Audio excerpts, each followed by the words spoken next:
ನಮಸ್ಕಾರ ಸ್ನೇಹಿತರೆ, mastmaga.comಗೆ ಸ್ವಾಗತ. ನಾನು ಅಮರ್ ಪ್ರಸಾದ್. ಸ್ಫೋಟಕ ಬೆಳವಣಿಗೆಯಲ್ಲಿ ಭಾರತದ ನ್ಯಾಯಾಂಗ ಸಂಘರ್ಷಕ್ಕೆ ಕಾರಣ ಆಗಿದೆ, ಸಾಕ್ಷಿಯಾಗಿದೆ. ಹಾಲಿ ಸಿಜೆಐ ಬಿಆರ್ ಗವಾಯಿ ಮತ್ತು ಮಾಜಿ CJI chief justice of India DY Chandrachud ಮಾಜಿ ಇವರ ನಡುವೆ ವೈರತ್ವ ಶುರುವಾಗಿದೆ. ಚಂದ್ರಚೂಡ್ ವಿರುದ್ಧ ರೊಚ್ಚಿಗೆದ್ದಿರೋ ಗವಾಯಿ ಅವ್ರನ್ನ ಸರ್ಕಾರ ಕೊಟ್ಟಿರೋ ಮನೆಯಿಂದ ಹೊರಹಾಕಿ ಕೂಡಲೇ ಮನೆ ಖಾಲಿ ಮಾಡಿಸಿ ಅಂತ ಕೇಂದ್ರಕ್ಕೆ ಪತ್ರ ಬರೆದಿದ್ದಾರೆ. ಸುಪ್ರೀಂ ಕೋರ್ಟ್ ಇತಿಹಾಸದಲ್ಲೇ ಯಾವತ್ತೂ ಹೀಗಾಗಿರ್ಲಿಲ್ಲ. ಆದ್ರೆ ಈ ವಿಚಾರ ಭಾರಿ ಚರ್ಚೆಯಾಗ್ತಾ ಇದೆ. ಅಲ್ಲದೆ ಇತ್ತೀಚೆಗೆ ತಾನೇ ಗವಾಯಿ ಕೆಲ ಮಾಜಿ ಸಿಜೆಐಗಳ ಹೆಸರು ಹೇಳಿ ನಾವೆಲ್ಲ ಸುಪ್ರೀಂ ಕೋರ್ಟ್ ನ ಕೇವಲ ಸಿಜೆಐ ಕೋರ್ಟ್, ಚೀಫ್ ಜಸ್ಟಿಸ್ ರ ಕೋರ್ಟ್ ಬದಲಿಗೆ ನಿಜವಾಗ್ಲೂ ಸುಪ್ರೀಂ ಕೋರ್ಟ್ ಮಾಡೋಕೆ ಪ್ರಯತ್ನ ಪಡ್ತಾ ಇದೀವಿ ಅಂತ ಹೇಳಿ ಡಿವೈಸಿ ಕಾಲೆಳೆದಿದ್ರು. ಚಂದ್ರಚೂಡ್ ಹೆಸರನ್ನ ತಗೊಂಡೇ ಹಂಗೆ ಹೇಳಿದ್ರು. ಚಂದ್ರಚೂಡ್ ಸಿಜೆಐ ಆಗಿದ್ದಾಗ ತಂದಿದ್ದ ಕೆಲ ಪ್ರಮುಖ ಬದಲಾವಣೆಗಳನ್ನ ಕೂಡ ಹಾಲಿ ಸಿಜೆಐ ಗವಾಯಿ ಚೇಂಜ್ ಮಾಡೋಕೆ ಕೈ ಹಾಕಿದ್ದಾರೆ. ಹಾಗಿದ್ರೆ ಹಾಲಿ ಮಾಜಿ ಸಿಜೆಐಗಳ ನಡುವಿನ ಶೀತಲ ಸಮರ ಏನಿದು? ಚಂದ್ರಚೂಡ್ ವಿರುದ್ಧ ಗವಾಯಿ ಸೈಲೆಂಟ್ ಆಗಿ ಯುದ್ಧ ಸಾರಿದಾರ? ಎಲ್ಲವನ್ನ ಚರ್ಚೆ ಮಾಡ್ತಾ ಹೋಗೋಣ. ನ್ಯಾಯಾಂಗದ ಈ ರೋಚಕ ಕದನವನ್ನ ಕಡೆತನಕ ಮಿಸ್ ಮಾಡಿದೆ ನೋಡಿ. ಮನೆಯಿಂದ ಹೊರಹಾಕಿ ಮಾಜಿ ವಿರುದ್ಧ ಹಾಲಿ ಸಿಜೆಐ ಪತ್ರ. ಸ್ನೇಹಿತರೆ, ಭಾರತದ ಇತಿಹಾಸದಲ್ಲೇ ಅತಿ ಹೆಚ್ಚು ಕಾಲ ಅಂದ್ರೆ 7 ವರ್ಷಕ್ಕೂ ಅಧಿಕ ಕಾಲ ಸಿಜೆಐ ಆಗಿ ಸೇವೆ ಸಲ್ಲಿಸಿದ್ದ ವೈ.ವಿ. ಚಂದ್ರಚೂಡ್ ಅವರ ಮಗ ಮಾಜಿ ಸಿಜೆಐ ಡಿವೈ ಚಂದ್ರಚೂಡ್ ಮೊದಲು ಬಾಂಬೆ ಹೈಕೋರ್ಟ್ ಜಡ್ಜ್, ನಂತರ ಅಲಹಾಬಾದ್ ಹೈಕೋರ್ಟ್ ನ ಚೀಫ್ ಜಸ್ಟಿಸ್, ಹೀಗೆ ಮುಂದೆ ತಮ್ಮ ಕೆಲಸದಲ್ಲಿ ಗಮನಾರ್ಹ ಪ್ರದರ್ಶನ ನೀಡುತ್ತಾ ಸುಪ್ರೀಂ ಕೋರ್ಟ್ಗೆ ಬಂದವರು. 2 ವರ್ಷಕ್ಕೂ ಅಧಿಕ ಕಾಲ ಭಾರತದ 50ನೇ ಮುಖ್ಯ ನ್ಯಾಯಮೂರ್ತಿಯಾಗಿ ಕೆಲಸ ಮಾಡಿದ್ದ ಜಸ್ಟಿಸ್ ಡಿವೈ ಚಂದ್ರಚೂಡ್ ನ್ಯಾಯಾಂಗದಲ್ಲಿ ತಮ್ಮದೇ ಪ್ರಭಾವವನ್ನ ಬೀರಿರೋ ವ್ಯಕ್ತಿ. ಈಗ ಅಂತ ವ್ಯಕ್ತಿಗೆ ಸರ್ಕಾರ ಕೊಟ್ಟಿದ್ದ ಬಂಗಲೆಯನ್ನ ಖಾಲಿ ಮಾಡಿ ನಿಮ್ದು ಮುಗಿತಲ್ಲ, ಇನ್ನೂ ಯಾಕೆ ಅದೇ ಮನೇಲಿದ್ದೀರಾ ಅಂತ ಚರ್ಚೆ ಶುರು ಮಾಡಲಾಗಿದೆ. ಒಂದು ಕಾಲದಲ್ಲಿ ಇವರೇ ಮುಖ್ಯಸ್ಥರಾಗಿದ್ದ ಸುಪ್ರೀಂ ಕೋರ್ಟ್ ಈಗ ಮಾಜಿ ಆದ್ಮೇಲೆ ಅವ್ರನ್ನ ಅಲ್ಲಿಂದ ಹೊರಗೆ ಹಾಕೋಕೆ ಹೆಜ್ಜೆ ಇಟ್ಟಿದೆ. ಡಿವೈ ಚಂದ್ರಚೂಡ್ರ ಸಿಜೆಐ ಅಧಿಕಾರಾವಧಿ 2024 ನವೆಂಬರ್ 10 ಎಂಡ್ ಆಗಿತ್ತು. ಆದ್ರೆ ಅವರು ಇನ್ನೂ ತಮ್ಮ ಅಧಿಕಾರಾವಧಿಯಲ್ಲಿ ಸರ್ಕಾರ ಕೊಟ್ಟಿದ್ದ ಅಧಿಕೃತ ಮನೆಯಲ್ಲೇ ಖಾಲಿ ಮಾಡದೆ ಹಾಗೆ ಕಂಟಿನ್ಯೂ ಮಾಡ್ಕೊಂಡು ಹೋಗಿದ್ದಾರೆ. ಕಾನೂನು ಪ್ರಕಾರ ಸಿಜೆಐ ಆದವರಿಗೆ ಅವರ ಆಡಳಿತಾವಧಿಯಲ್ಲಿ ಉಳ್ಕೊಳ್ಳೋಕೆ ಟೈಪ್ 8 ಬಂಗಲೆಯನ್ನ ಕೊಡಲಾಗಿರುತ್ತೆ. ಅದರಂತೆ ದಿಲ್ಲಿಯ ಕೃಷ್ಣ ಮೆನನ್ ಮಾರ್ಗದಲ್ಲಿರೋ ನಂಬರ್ 5 ನ ಬಂಗಲೆಯನ್ನ ಚಂದ್ರಚೂಡ್ ಅವರಿಗೆ ಅಲಾಟ್ ಮಾಡಲಾಗಿತ್ತು. ಆ ರೂಲ್ಸ್ ಪ್ರಕಾರ ಅವರು ತಮ್ಮ ಅಧಿಕಾರಾವಧಿ ಮುಗಿದ್ರೂ ಕೂಡ 6 ತಿಂಗಳು ಅಲ್ಲಿರೋಕೆ ಅವಕಾಶ ಇತ್ತು. ಆದ್ರೀಗ ಅಧಿಕಾರಾವಧಿ ಮುಗಿದು 8 ತಿಂಗಳಾದ್ರೂ ಕೂಡ ಅವರು ಸರ್ಕಾರಿ ಬಂಗಲೆಯನ್ನ ಖಾಲಿ ಮಾಡಿಲ್ಲ. ಅವ್ರ ನಂತರ ಸಿಜೆಐ ಆಗಿದ್ದ ಜಸ್ಟಿಸ್ ಸಂಜೀವ್ ಖನ್ನಾ ಹಾಗೂ ಹಾಲಿ ಸಿಜೆಐ ಬಿಆರ್ ಗವಾಯಿ ಕೂಡ ಆ ನಂಬರ್ 5 ಬಂಗಲೆಯಲ್ಲಿ ಇರೋಕೆ ಡಿಸೈಡ್ ಮಾಡಲಿಲ್ಲ. ಅದಕ್ಕೆ ಡಿವೈ ಚಂದ್ರಚೂಡ್ ಅವರಿಗೆ ಅಲ್ಲೇ ವಾಸಿಸೋಕೆ ಸಾಧ್ಯ ಆಯಿತು. ಆದರೆ ಇತ್ತೀಚೆಗೆ ಅಂದ್ರೆ ಜುಲೈ 1ನೇ ತಾರೀಕು ಸುಪ್ರೀಂ ಕೋರ್ಟ್ ಅಡ್ಮಿನಿಸ್ಟ್ರೇಷನ್ ಕೇಂದ್ರದ ವಸತಿ ಮತ್ತು ನಗರ ವ್ಯವಹಾರಗಳ ಸಚಿವಾಲಯಕ್ಕೆ ಲೆಟರ್ ಬರೆದಿದೆ. ಸಿಜೆಐ ಸೇರಿದಂತೆ ದೇಶದ ಉನ್ನತ ಅಧಿಕಾರಿಗಳಿಗೆಲ್ಲ ಅವರ ಅಧಿಕಾರಾವಧಿಯಲ್ಲಿ ಅಧಿಕೃತ ನಿವಾಸ ಕೊಡೋ ಹಾಗೆ ಅದರ ನಿರ್ವಹಣೆ ಜವಾಬ್ದಾರಿ ಎಲ್ಲ ಕೇಂದ್ರ ವಸತಿ ಮತ್ತು ನಗರ ವ್ಯವಹಾರಗಳ ಸಚಿವಾಲಯದ ಅಡಿಯಲ್ಲೇ ಬರುತ್ತೆ. ಹೀಗಾಗಿನೇ ಈಗ ಸುಪ್ರೀಂ ಕೋರ್ಟ್ ತನಗೆ ಮಾಜಿ ಸಿಜೆಐಯನ್ನ ಅಧಿಕೃತ ಬಂಗಲೆಯಿಂದ ಹೊರ ಹಾಕೋಕೆ ಅಧಿಕಾರ ಇಲ್ಲದೆ ಇರೋದ್ರಿಂದ ಕೇಂದ್ರಕ್ಕೆ ಪತ್ರ ಬರೆದಿದೆ. ಡಿವೈ ಚಂದ್ರಚೂಡ್ರ ಸಿಜೆಐ ಅಧಿಕಾರಾವಧಿ ಮುಗಿದು ಹೋಗಿದ್ರು, ಅದಾದ್ಮೇಲೆ ಇನ್ನೂ 6 ತಿಂಗಳ ಗ್ರೇಸ್ ಪೀರಿಯಡ್ ಅದು ಕೂಡ ಮುಗಿದು ಹೋಗಿದ್ರು, ಅವರಿನ್ನೂ 8 ತಿಂಗಳಾದ್ರೂ ಅದೇ ಅಧಿಕೃತ ನಿವಾಸದಲ್ಲೇ ಜೀವನ ನಡೆಸ್ತಾ ಇದ್ದಾರೆ. ಇದರಲ್ಲಿ ಯಾವುದೇ ಡಿಲೇ ಮಾಡದೆ ದಯವಿಟ್ಟು ಅವ್ರನ್ನ ತಕ್ಷಣ ಆ ಮನೆಯಿಂದ ಖಾಲಿ ಮಾಡಿಸಿ ಅಂತ ಸುಪ್ರೀಂ ಕೋರ್ಟ್ ಸರ್ಕಾರಕ್ಕೆ ರಿಕ್ವೆಸ್ಟ್ ಮಾಡಿಕೊಂಡಿದೆ. ಅಲ್ಲದೆ 2022ರ ನಿಯಮಾವಳಿಗಳ ಪ್ರಕಾರ 3B ರೂಲ್ ಅಡಿಯಲ್ಲಿ ಅವರು ಆ ಮನೆಯಲ್ಲಿ ವಾಸಿಸುವ 6 ತಿಂಗಳ ಎಕ್ಸ್ಟ್ರಾ ಅವಧಿ ಕೂಡ ಮೇ ತಿಂಗಳ 10ನೇ ತಾರೀಕಿಗೆ ಮುಗಿದು ಹೋಗಿದೆ ಅನ್ನೋದನ್ನ ಕೂಡ ಹೈಲೈಟ್ ಮಾಡಿ ಮೆನ್ಷನ್ ಮಾಡಿದ್ದಾರೆ. ಇನ್ನು ಸ್ನೇಹಿತರೆ, ವರದಿಯಲ್ಲಿ ಮುಂದುವರಿಯುವ ಮುನ್ನ 7 ಸ್ಯಾಂಡ್ಸ್ ಟೂರಿಸಂ ಕಂಪನಿ ಕಾಶಿ ಅಯೋಧ್ಯೆಗೆ ಮತ್ತೊಂದು ಟ್ರಿಪ್ ಆಯೋಜಿಸಿದೆ. ಆಫರ್ ಪ್ರೈಸ್ ಕೇವಲ 36,500 ರೂಪಾಯಿ ಮಾತ್ರ. Kashi Ayodhya Triveni Sangam Gaya Bodh Gaya 4 night 5 days trip ಇದು. ಪ್ಯಾಕೇಜ್ ನಲ್ಲಿ ಫ್ಲೈಟ್ ಟಿಕೆಟ್ಸ್, 3 ಸ್ಟಾರ್ ಹೋಟೆಲ್ ನಲ್ಲಿ ಸ್ಟೇ, ಆಲ್ ಮೀಲ್ಸ್, ದೇವರ ದರ್ಶನ, ಎಸಿ ಟ್ರಾನ್ಸ್ಪೋರ್ಟ್ ವ್ಯವಸ್ಥೆ, ಬೋಟಿಂಗ್ ಮತ್ತು auto charges, 24/7 Kannada tour manager ಸೌಲಭ್ಯ, ಹಿರಿಯ ನಾಗರಿಕರಿಗೆ ವಿಶೇಷ ಕೇರ್ ಇರುತ್ತೆ. ಹೊರಡೋ ದಿನ 10 ಆಗಸ್ಟ್ 2025. ಕೆಲವೇ ಸೀಟುಗಳು ಲಭ್ಯ. ಆಸಕ್ತರು ಈ ನಂಬರ್ಗೆ ಕಾಲ್ ಮಾಡಿ ನಿಮ್ಮ ಸೀಟನ್ನ ಕೂಡ ಬುಕ್ ಮಾಡಿ. ಬನ್ನಿ ಈಗ ವರದಿಯಲ್ಲಿ ಮುಂದುವರಿಯೋಣ. ದೇಶದ ಇತಿಹಾಸದಲ್ಲಿದೆ ಮೊದಲು ಈ ತರ ಮಾಜಿ ಸಿಜೆಐ ಒಬ್ಬರಿಗೆ ಕೊಟ್ಟಿದ್ದಂತ ಮನೆಯನ್ನ ಖಾಲಿ ಮಾಡಿಸೋ ಬಗ್ಗೆ ಸುಪ್ರೀಂ ಕೋರ್ಟ್ ಕೇಂದ್ರಕ್ಕೆ ಪತ್ರ ಬರೆದಿರೋದು. ಆದರೆ ಸ್ನೇಹಿತರೆ, ಗಮನಿಸಬೇಕಾದ ಅಂಶ ಅಂದ್ರೆ ಸುಪ್ರೀಂ ಕೋರ್ಟ್ನ ಅಡ್ಮಿನ್ ಯಾವತ್ತೂ ತಾವೇ ತಾವಾಗಿ ನಿರ್ಧಾರ ತಗೊಳ್ಳಲ್ಲ. ಅದರಲ್ಲೂ ಮಾಜಿ ಮುಖ್ಯ ನ್ಯಾಯಮೂರ್ತಿಗಳೊಬ್ಬರಿಗೆ ಮನೆ ಖಾಲಿ ಮಾಡಿ ಅಂತ ಹೇಳೋ ಧೈರ್ಯ ಕೇವಲ ಅಡ್ಮಿನ್ ಅಧಿಕಾರಿಗಳಿಗಿರೋದಿಲ್ಲ. ಇದಕ್ಕೇನಿದ್ರು ಸುಪ್ರೀಂ ಕೋರ್ಟ್ನ ಮುಖ್ಯಸ್ಥರಾಗಿರೋ CJIಗಳ ಅನುಮತಿ ಬೇಕಾಗತ್ತೆ. ಜೊತೆಗೆ ಒಂದು ವೇಳೆ ಖಾಲಿ ಮಾಡಿ ಅಂತ ಪತ್ರ ಬರೆದಿದ್ರು ಕೂಡ ಅದನ್ನ ಇಲ್ಲಿ ಮಾಧ್ಯಮಗಳಿಗೂ ಬಹಿರಂಗಪಡಿಸಲಾಗಿದೆ. ಹೀಗಾಗಿ ಹಾಲಿ CJI BR ಗವಾಯಿ ಅವರೇ ಈ ಪತ್ರ ಬರೆಯೋದಕ್ಕೆ ಸೂಚಿಸಿರಬಹುದು ಅನ್ನೋದು ಲೆಕ್ಕಾಚಾರ. ಚಂದ್ರಚೂಡ್ ಅವರ ಮನೆಯನ್ನ ಖಾಲಿ ಮಾಡಿಸ್ತಾ ಇದ್ದಾರೆ. ಆ ಮೂಲಕ ಭಾರತದ ಇಬ್ಬರು CJIಗಳ ನಡುವೆ, ಒಬ್ರು ಹಾಲಿ ಮತ್ತೊಬ್ರು ಮಾಜಿ CJIಗಳ ನಡುವೆ ಯುದ್ಧ ಶುರುವಾಗಿದೆ ಅನ್ನೋ ಲೆಕ್ಕಾಚಾರ. ಆದ್ರೆ ಸ್ನೇಹಿತರೆ, ಕಾನೂನಾತ್ಮಕವಾಗಿ ನೋಡಿದ್ರೆ ಗವಾಯಿ ಅವರಿಗೆ ಈ ಪತ್ರ ಬರೆಯೋದಕ್ಕೆ ಕಾರಣಗಳಿದೆ. ಈ ರೀತಿ ಅಧಿಕಾರ ಮುಗಿದ್ರೂ ಕೆಲ ತಿಂಗಳುಗಳ ಕಾಲ ಉಳ್ಕೊಳ್ಳೋಕೆ ಮಾಜಿ CJIಗಳಿಗೆ ಅವಕಾಶ ಕೊಡಲಾಗಿರುತ್ತೆ. ನಿಮಗೆ ಹೇಳಿದ್ವಿ 6 ತಿಂಗಳು ಅಂತ. ಸೆಕ್ಯೂರಿಟಿ, ಭದ್ರತೆ ಹಾಗೂ ಕೆಲ ವೈಯಕ್ತಿಕ ಕಾರಣಗಳಿಂದಾಗಿ ಕೆಲ ಕಾಲ ಇದೇ ನಿವಾಸಗಳಲ್ಲಿ ಉಳ್ಕೊಳ್ಳಬಹುದು. ಸರ್ಕಾರ ಕೆಲವೊಮ್ಮೆ ಅಪ್ರೂವಲ್ ಕೊಡುತ್ತೆ. ಜೊತೆಗೆ ನಿವೃತ್ತಿಯಾಗಿರೋ CJIನ ಟ್ರೈಬ್ಯುನಲ್ಗಳಿಗೆ, ಕಮಿಷನ್ ಅಥವಾ ಸಲಹಾ ಸಮಿತಿಗಳಿಗೆ ಸರ್ಕಾರ ಮತ್ತೆ ಅವರ ಎಕ್ಸ್ಪೀರಿಯನ್ಸ್ ಬಳಸ್ಕೊಳ್ಳೋಕೆ ಮುಂದಾದ್ರೆ ಇನ್ನಷ್ಟು ಕಾಲ ಅದೇ ನಿವಾಸದಲ್ಲಿ ಇರಬಹುದು. ಆದರೆ ಚಂದ್ರಚೂಡ್ ಇದ್ಯಾವ ಹುದ್ದೆಗಳನ್ನು ಈಗ ಹೊಸದಾಗಿ ಅಲಂಕರಿಸಿಲ್ಲ.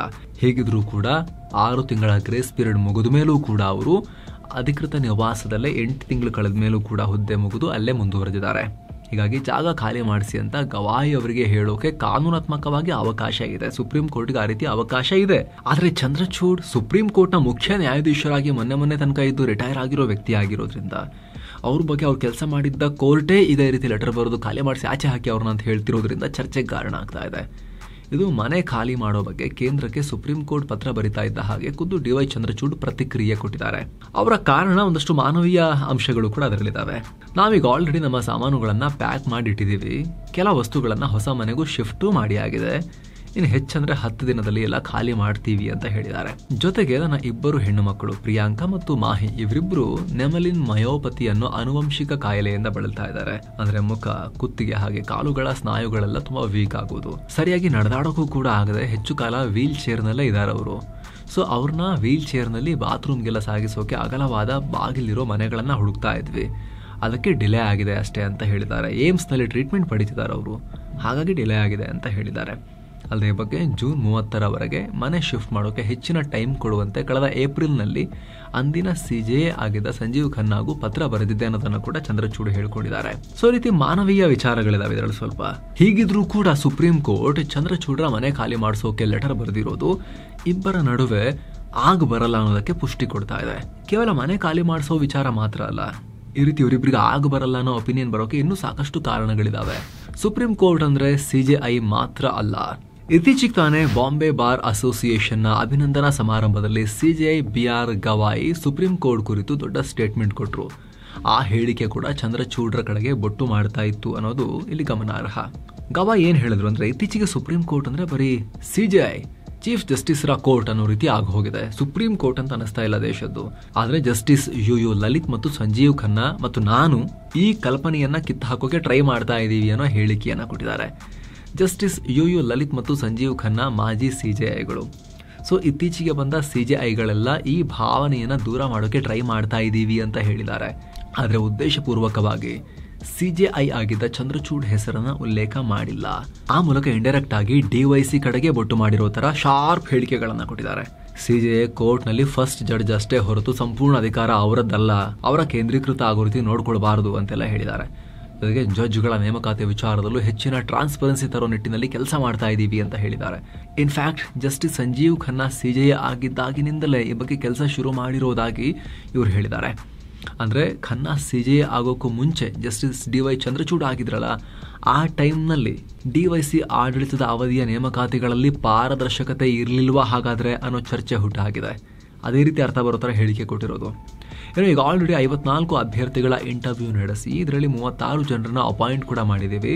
ಸಮಾಜದ ಎಲ್ಲ ವರ್ಗಗಳ ನ್ಯಾಯಯುತ ಪ್ರಾತಿನಿಧ್ಯ ನೀಡೋ ಮೂಲಕ ಪಾರದರ್ಶಕವಾಗಿ ನೇಮಕಾತಿ ನಡೆಸ್ತಾ ಇದ್ದೀವಿ ಅಂತ ಹೇಳಿದ್ದಾರೆ. ಅದರಲ್ಲಿ DY ಚಂದ್ರಚೂಡ್ ತಮ್ಮ ತಂದೆ ಅವರ ನಂತರ ಅವರ ಸಪೋರ್ಟ್ನಿಂದ ಬಂದು CJI ಆದವರು ಅನ್ನೋ ಬಗ್ಗೆ ಕೂಡ ಇಂಡೈರೆಕ್ಟ್ ಆಗಿ ಅಲ್ಲಿ ಹೇಳಿರೋ ರೀತಿ ಕಾಣಿಸ್ತಾ ಇದೆ. ಅಲ್ಲದೆ ನನ್ನ ಕಾರ್ಯವೈಖರಿ ಬಗ್ಗೆ ಇಂಟರ್ವ್ಯೂ ಕೊಡೋಕ್ಕೂ ಕೂಡ ನಿರಾಕರಿಸಿದ್ದೀನಿ, ನನ್ನ ರೋಡ್ ಮ್ಯಾಪ್ ಬಗ್ಗೆ ಮಾತನಾಡೋಕೆ ಬಯಸಲ್ಲ ಅಂತ ಹೇಳಿದ್ದಾರೆ. ಅಂದರೆ ಚಂದ್ರಚೂಡ್ CJI ಆಗಿದ್ದಾಗ ಹೆಚ್ಚೆಚ್ಚು ಟಿವಿಗಳಲ್ಲಿ ಕಾಣಿಸ್ಕೊಳ್ತಾ ಇದ್ರು, ಇಂಟರ್ವ್ಯೂಗಳನ್ನೆಲ್ಲ ಕೊಡ್ತಾ ಇದ್ರು, ಪಬ್ಲಿಕ್ ವ್ಯಕ್ತಿಯಾಗಿದ್ರು ಸಾಕಷ್ಟು. ಹಾಲಿ CJI ಆಗಿದ್ದಾಗಲೇ ಇಂಡಿಯಾ ಟುಡೇನ ವಾರ್ಷಿಕ ಕಾರ್ಯಕ್ರಮದಲ್ಲೂ ಕೂಡ ಪಾಲ್ಗೊಂಡು ಮಾತಾಡಿದ್ರು. ಮೀಡಿಯಾಗಳಲ್ಲಿ ಆಗಾಗ ಸುದ್ದಿ ಆಗ್ತಾ ಇದ್ರು, ಕಾಣಿಸ್ಕೊಳ್ತಾ ಇದ್ರು. ಹೀಗಾಗಿ ಗವಾಯಿ ಅವರು ನೇರ ಚಂದ್ರಚೂಡ್ರ ಕಾರ್ಯವೈಖರಿಯನ್ನ ಕೂಡ ಟೀಕಿಸ್ತಾ ಇದ್ದಾರೆ ಇಂಡೈರೆಕ್ಟ್ ಆಗಿ. ಜಸ್ಟಿಸ್ ಚಂದ್ರಚೂಡ್ ಕಾಲದ ನೀತಿಗಳಲ್ಲಿ ಬದಲಾವಣೆ.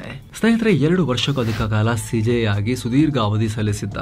2 ವರ್ಷ ಚೀಫ್ ಜಸ್ಟಿಸ್ ಆಫ್ ಇಂಡಿಯಾ ಅಂದ್ರೆ ಲಾಂಗ್ ಟೆನ್ಯೂರ್ ಸಿಕ್ಕಿದೆ ಅಂತ ಅರ್ಥ ಅವರಿಗೆ. ಇಂಥ ಡಿ.ವೈ. ಚಂದ್ರಚೂಡ್ ತಮ್ಮ ಉದಾರವಾದ ತೀರ್ಪು, ಪ್ರಗತಿಪರ ದೃಷ್ಟಿಕೋನದ ಆಡಳಿತ ಹಾಗೆ ನಿರರ್ಗಳವಾದ ಮಾತುಗಾರಿಕೆಯಿಂದ ಫೇಮಸ್ ಆಗಿದ್ರು. ಆದ್ರೀಗ ಅವರು ತಂದ ನೀತಿಗಳನ್ನ ಸಿಜೆಐ ಗವಾಯಿ ಸದ್ದಿಲ್ಲದೆ ಚೇಂಜ್ ಮಾಡ್ತಿದ್ದಾರೆ. ಯಾವ್ಯಾವುದು ಅಂತ ನೋಡಿದ್ರೆ, ಮೊದಲು ಚಂದ್ರಚೂಡ್ ಸಿಜೆ ಆಗಿದ್ದಾಗ ಬೇಸಿಗೆ ರಜೆಯಲ್ಲಿ ಯಾವ ಜಡ್ಜ್ ಬೇಕಾದರೂ ಕೇಸ್ ವಿಚಾರಣೆ ನಡೆಸಬಹುದು ಅಂತ ಮಾಡಿದ್ರು. ಅಂದ್ರೆ ಅದಕ್ಕೂ ಮೊದಲು ಬೇಸಿಗೆ ರಜೆಯಲ್ಲಿ ಕೇವಲ 5 ಜಡ್ಜಸ್ ಮಾತ್ರ ನಡೆಸ್ತಾ ಇದ್ರು. ಚಂದ್ರಚೂಡ್ ಈ ನಿಯಮವನ್ನ ಚೇಂಜ್ ಮಾಡಿದ್ರು. ಆದ್ರೀಗ ಸಿಜೆ ಗವಾಯಿ ಮತ್ತೆ ಕೇವಲ ಟಾಪ್ 5 ಜಡ್ಜಸ್ಗೆ ಮಾತ್ರ ಈ ಅಧಿಕಾರ ಕೊಟ್ಟಿದ್ದಾರೆ. ಅದು ಕೂಡ ನಿಗದಿತ ಟೈಮ್ ಲೈನ್ ಸೆಟ್ ಮಾಡಿದ್ದಾರೆ. ಹೀಗಾಗಿ ಬೇಸಿಗೆ ರಜೆ ಟೈಮ್ನಲ್ಲಿ ಮುಂದೆ ಕಡಿಮೆ ಪ್ರಕರಣಗಳ ವಿಚಾರಣೆ ನಡೆಯುತ್ತೆ. ಇನ್ನು ಚಂದ್ರಚೂಡ್ ಪ್ರಕರಣಗಳ ವಿಚಾರಣೆ ನಡೆಸುವಾಗ online court room, video hearing ಹಾಗೆ AI ಬಳಕೆ ಮೂಲಕ ಪೇಪರ್ ವರ್ಕ್ ಅನ್ನು ತುಂಬಾ ಕಮ್ಮಿ ಮಾಡೋಕೆ ಪ್ರಯತ್ನ ಪಟ್ಟಿದ್ರು.